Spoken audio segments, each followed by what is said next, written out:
ನಾನು ಅವ್ರಿಗೆ ಅಪೀಲ್ ಮಾಡ್ಕೊಳ್ಳೋದು ಇಷ್ಟೇ. ಇವೆಲ್ಲ ಏನಾದರೂ ಕೂಡ ಕಾನೂನಿಗೆ ವಿರುದ್ಧವಾಗಿ ಯಾರಾದರೂ ನಡ್ಕೊಂಡ್ರೆ ಅವ್ರಿಗೆ ನಮ್ಮ ಪೊಲೀಸ್ನವ್ರ ಗಮನಕ್ಕೆ ತಂದರೆ ಅವ್ರ ಮೇಲೆ ಕ್ರಮ ತಗೊಳ್ತೀವಿ. ಇವರೇ ಕಾನೂನು ಕೈಗೆತ್ಕೊಳ್ಳೋದು ಬೇಡ.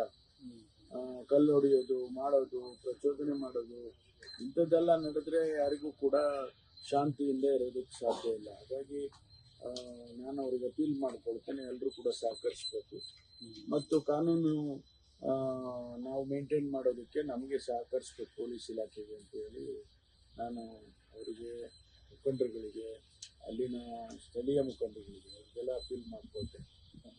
ಶಾಂತಿ ಸಭೆ ಕರೆದ್ರು ಕೂಡ ಸರ್ ಬಂದಿಲ್ಲ ಅನ್ನುವಂಥದ್ದು ಇದೆ ಸರ್. ಅದು ಹಿಂದೆ ನಾನು ವಿಚಾರ ಮಾಡಿದೆ, ಹಿಂದೆ ಒಂದು ಪದ್ಧತಿ ಮಾಡಿದ್ದಾರೆ, ಏನೋ ಯಾಕೆ ಮಾಡಿದ್ರೋ ಗೊತ್ತಿಲ್ಲ.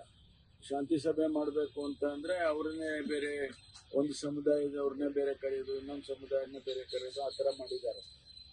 ಶಾಂತಿ ಸಭೆ ಅಂತ ಅನ್ನಿಸ್ಕೊಳ್ಳೋದೇ ಇಲ್ಲ. ಅದಕ್ಕೆ ನಾನು ಹೇಳಿದೆ ಎಲ್ಲರನ್ನೂ ಒಟ್ಟಿಗೆ ಸೇರಿಸಿ ಮಾಡಿ ಅಂತ. ಬಹುಶಃ ಅದಕ್ಕೋಸ್ಕರ ಅವರು ಬರೋದಿಲ್ಲ ಅಂತ ಹೇಳಿರ್ಬೋದು. ನೋಡೋಣ, ನಮ್ಮ ಪ್ರಯತ್ನ ನಾವು ಮಾಡ್ತೀವಿ. ಈ ಘಟನೆ ಇಟ್ಕೊಂಡು ಬಿಜೆಪಿ ಸರ್ಕಾರನ ಟೀಕಿಸ್ತಾ ಇದೆ.